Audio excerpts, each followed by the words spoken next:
Good morning. I can't believe that today is the day that we are going to finish the autobiography, I Am Malala. I hope you enjoyed reading the book.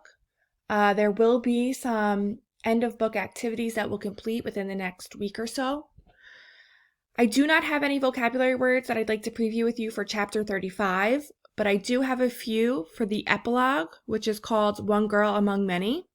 Just so you know, an epilogue is a section or speech at the end of a book or play that serves as a comment on or a conclusion to what has happened.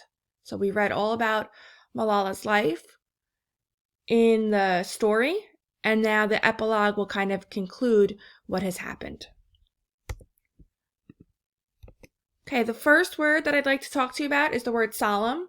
That is formal and dignified, which means someone who is not cheerful or smiling, somebody who is serious or a topic that is serious. The next word is immeasurable. Something that is immeasurable is too large, extensive, or extreme to possibly measure. And that is all. All right, please read chapter 35 in the epilogue and then head to Google Classroom for today's activity. Have a great day.